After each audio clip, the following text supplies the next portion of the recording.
Quando a Disney comprou a Lucasfilm e com ela toda a franquia de Star Wars, algumas pessoas ficaram tristes com o anúncio de que a empresa do Mickey iria reiniciar o canon de Star Wars, e a partir daquele momento, o que fazia parte da história, entre aspas, real da saga, seriam apenas os 6 filmes que tinham sido lançados nos cinemas até aquele momento, assim como as séries animadas e o filme em 3D de The Clone Wars. Mas isso não se compara ao estado que ficaram os fãs depois que eles souberam que a Disney teria cancelado o tão aguardado Star Wars 1313.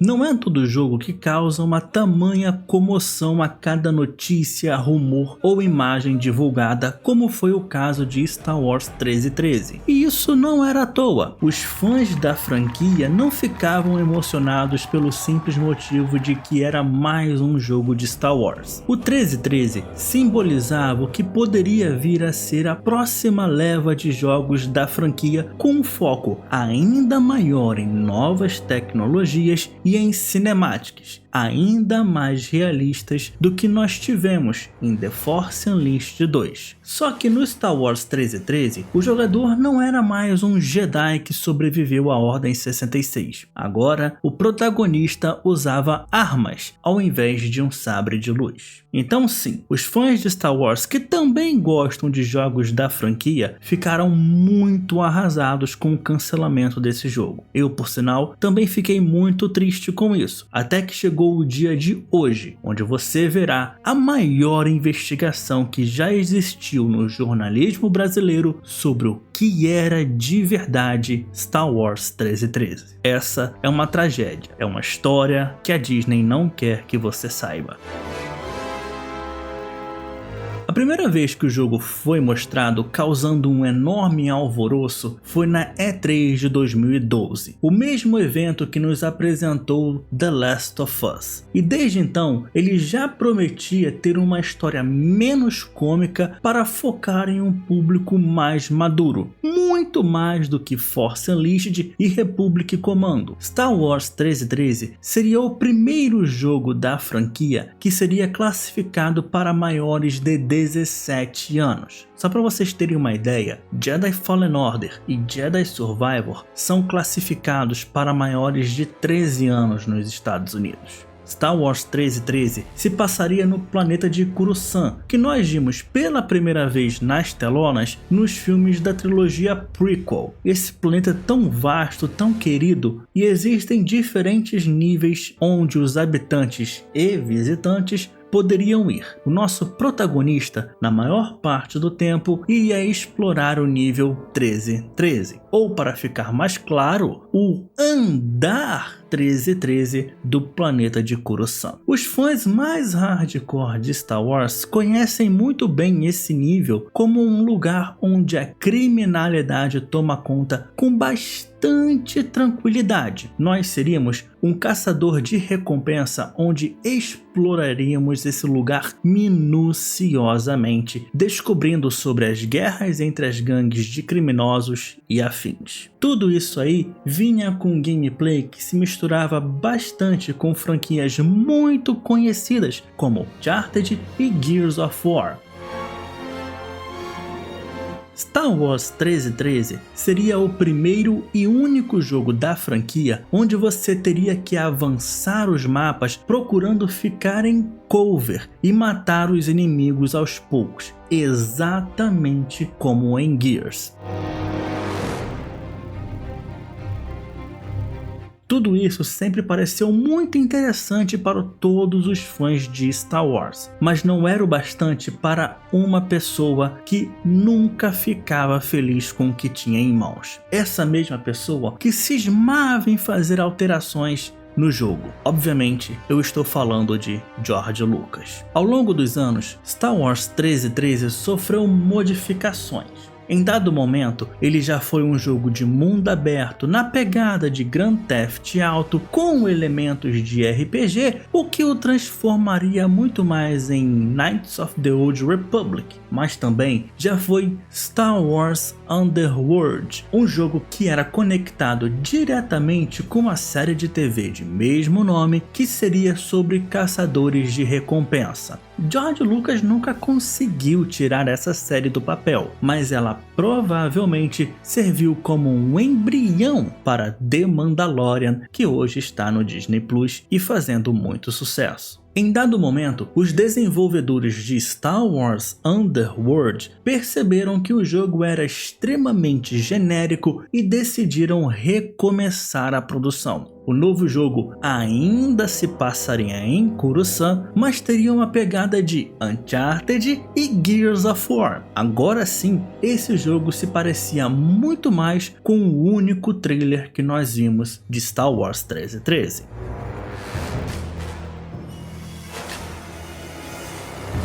Apesar de George Lucas ter adorado a ideia do jogo, os desenvolvedores constantemente tinham que fazer alterações que George requisitava. E quando se trata de mudanças em um jogo, os departamentos de arte, programação e design são afetados, e isso acabava deixando muita gente frustrada com o que estava acontecendo. Os desenvolvedores diziam que George não entendia que a produção de um jogo é diferente da de um filme, e como nós bem sabemos, George Lucas adora fazer mudanças nos seus filmes. A confusão era tão grande que, algumas semanas antes do jogo ser mostrado pela primeira vez em 2012, George Lucas anunciou para os desenvolvedores que o jogo não seria mais sobre um caçador de recompensas qualquer, que aqui é interpretado pelo ator Wilson Beatle, que esteve em séries como Demolidor, Como Defender um Assassino e Heart of Dixie. Agora, o jogo seria sobre o Boba Fett. E se os desenvolvedores fossem dar entrevistas para falar sobre o 1313,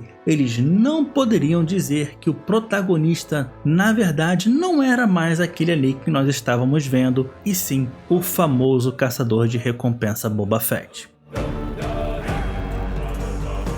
Se tem um vilão que os fãs de Star Wars sempre estiveram curiosos para saber mais sobre ele, é o Boba Fett. Alguns de vocês podem estar se perguntando, tá, por que essa mudança aconteceu? O que fez George Lucas mudar repentinamente de opinião quando o jogo já tinha sido mostrado para o público com um protagonista completamente diferente? A resposta é estupidamente simples. Boba Fett era alguém do qual os fãs já conheciam anteriormente. Era um personagem que causava curiosidade. Logo, seria muito mais fácil vender um jogo com ele do que mais um jogo de Star Wars onde o personagem era um, entre aspas, Zé Ninguém. É estranho pensar nisso hoje, visto que Jedi Fallen Order e Survivor fizeram bastante sucesso e tem um personagem criado do zero. Mas também temos que levar em conta que jogos como Republic Commando teve 4 personagens clones que nunca foram mostrados anteriormente, e o jogo não vendeu tanto assim quanto a Lucasfilm e a LucasArts gostariam. Outro exemplo que temos é o Battlefront 2, onde a campanha apresenta uma personagem que nunca antes tinha sido mostrada, só que de tempos em tempos nós somos transportados para jogar com personagens mais conhecidos, como Luke Skywalker, Lando, Leia, Han Solo e até mesmo o Kylo Ren. É evidente que eles precisavam desses personagens mais conhecidos para que os jogadores não abandonassem a campanha. E não vamos nem começar aqui a falar sobre Star Wars Squadrons, que é uma das maiores abominações já escritas para Star Wars. O que vocês estão vendo agora aí é um gameplay que poucas pessoas sabem da existência dele. Mas como vocês podem ver, temos aqui o Boba Fett como personagem principal de Star Wars 1313, e o gameplay é extremamente parecido com o que nós vemos em Uncharted. Temos também um outro vídeo mostrando os 3 pilares de animações nas quais o jogo estava sendo trabalhado. São elas: interações com o ambiente, consciência da atual situação do protagonista e relacionamento com o mundo e outros personagens. Esse jogo estava sendo desenvolvido na Unreal Engine 3 e é graças a esse motor gráfico que, quando vemos um trailer do 1313 hoje em dia, ele ainda é algo muito bonito. E claro, o jogo ainda contava com contribuições da Industrial Light and Magic, Lucasfilm Animation e Skywalker Sound, todas empresas que fazem e faziam parte da Lucasfilm. Isso tudo para chegar ao que o George Lucas sempre acreditou, que os jogos um dia iriam se parecer com os filmes em termos de produção e visual. E bom, o danado estava certo. O gameplay também aparenta estar de acordo com o que nós podemos esperar de um jogo da série Gears of War, talvez parecido demais para a visão de alguns, mas isso foi só até os desenvolvedores começarem a trabalhar melhor no novo protagonista. Apesar da irritação dos desenvolvedores em de repente ter que trabalhar em um jogo do Boba Fett, eles também estavam animados, pois poderiam colocar novos dispositivos no personagem, coisas como o lança-chamas e principalmente o jetpack deram uma cara e uma verticalidade totalmente nova ao jogo, que viria a ser só mais um game no estilo Uncharted em algo totalmente distinto. Toda essa animação e agitação não era só entre os desenvolvedores do jogo. Os executivos também estavam muito animados em como o Star Wars 1313 agradou aos fãs. Tanto que a LucasArts começou a contratar funcionários em peso, porém isso durou pouco. Em agosto de 2012, Paul Meegan, presidente da LucasArts, deixou seu cargo e em setembro todos os planos de marketing e contratações para o jogo foram colocados na geladeira. Os desenvolvedores perceberam que algo estava diferente. Eles tinham um pressentimento ruim sobre tudo o que estava acontecendo e sentiam que as coisas estavam indo para um caminho que apenas os usuários do lado negro da força gostavam. Ainda em setembro, uma nova alteração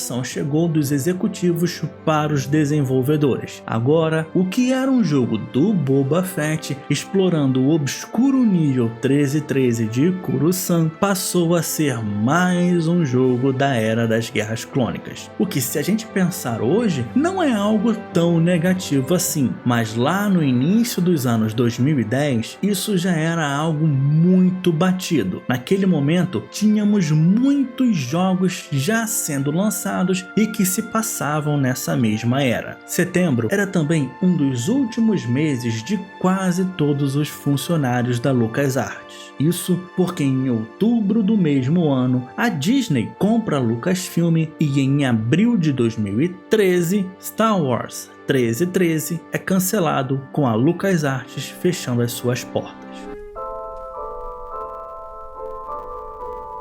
Em 2013 também, a IGN publicou uma notícia dizendo que eles tinham conseguido, por meio de uma fonte, um gameplay de 15 minutos do jogo com o Boba Fett, e esse gameplay seria mostrado na E3 daquele ano. Mas, para o desespero de todos os fãs, isso nunca foi mostrado. Nessa mesma matéria, o redator ainda diz que o nível 1314 também faria parte da história do jogo. Para piorar ainda mais a aflição dos fãs, em uma das imagens nós podemos ver uma nave extremamente parecida com uma YT-1300, que é exatamente o modelo da Millennium Falcon. Boa parte desse gameplay com Boba Fett seria do caçador de recompensa correndo atrás de um Trandoshan, e nessa imagem aqui nós podemos ver o final dessa caçada.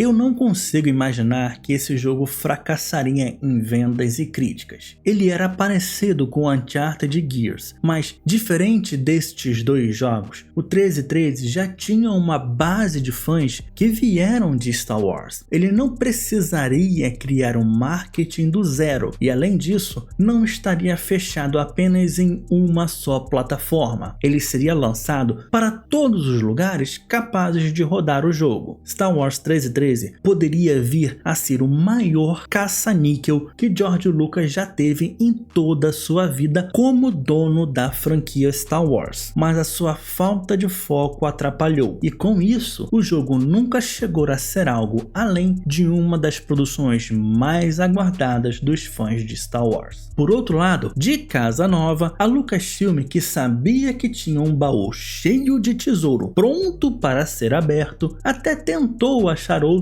estúdios capazes de continuar o desenvolvimento de Star Wars 1313, mas eles falharam miseravelmente, e com isso nós podemos tirar algumas conclusões de que, o jogo não era tão bom assim como nós sempre achávamos, ou que as suas infinitas linhas de códigos estavam tão bagunçadas depois de tantas mudanças que seria improvável que dali saísse um jogo. Existem alguns exemplos de games que mudaram os seus estúdios no meio do desenvolvimento e acabaram sendo bons jogos, mas existem muitos outros que também foram alocados para outras desenvolvedoras e acabaram sendo produtos ruins ou com uma quantidade inimaginável de problemas de performance. Mas de uma coisa eu tenho certeza: Star Wars não seria apenas um jogo se ele tivesse sido finalizado pela LucasArts. Ele seria uma franquia com inúmeras sequências se não fossem as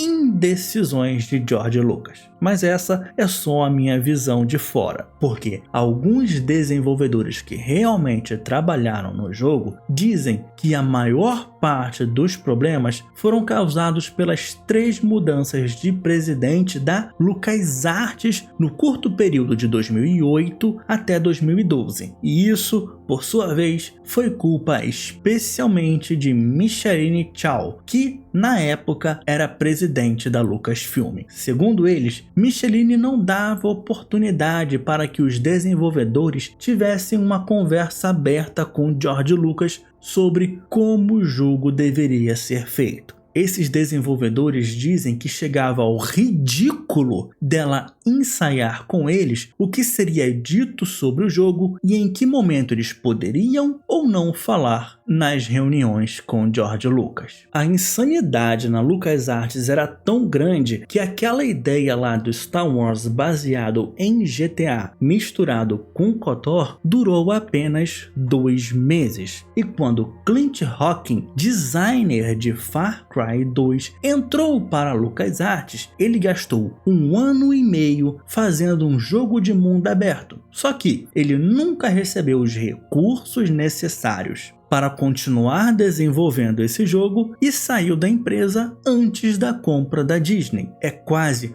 como se os executivos da Lucasfilm não se importassem em fazer um jogo bom, já que eles sabiam que qualquer coisa de Star Wars iria vender. Mas eu tenho certeza que eles não pensavam de forma tão gananciosa assim. Afinal, ninguém pensa assim, né? Com tantos jogos de Star Wars sendo cancelados, parece até que eu estou falando da Electronic Arts, mas não é não. Aliás, antes de fechar as portas, a EA esteve perto de comprar a LucasArts. Teoricamente, essa aquisição manteria vivo os sonhos dos fãs de ainda terem o Star Wars 1313. Só que, como nós bem sabemos, a Amy Hennig, diretora criativa de Uncharted 1, 2 e 3, chegou a trabalhar num jogo de Star Wars que era na pegada de Uncharted para a EA, mas ele acabou sendo cancelado em 2017. O lado curioso da Electronic Arts é que, apesar de ao longo dos anos o MMORPG de Star Wars chamado de The Old Republic ter passado por momentos ruins e conturbados, eles nunca cancelaram o jogo ou fecharam as portas. Talvez, contratualmente, eles nem possam fazer isso. De qualquer jeito, eles nunca tiveram escrúpulos para cancelar outros diversos jogos de Star Wars. Às vezes, parece que a EA vai para um caminho que muitos acham que não é natural. O que também é fato é que outras empresas também estiveram perto de comprar a LucasArts. Essas companhias também manteriam vivo o sonho de termos um dia o Star Wars 1313. Mas, surpreendentemente, a Lucasfilm se negou a vender a LucasArts para logo depois fechá-la por completo. Honestamente, para todos os lados que eu vejo, eu não consigo enxergar como as pessoas acham que Star Wars era tão melhor assim com o George Lucas no comando do que com a Disney. Para mim, é tudo uma grande bagunça, tanto antes quanto agora. E se vocês querem entender um pouquinho mais sobre como o The Force Unleashed 2 se transformou num jogo tão ruim depois do grande sucesso que foi o primeiro jogo, dê uma olhada nesse vídeo aí.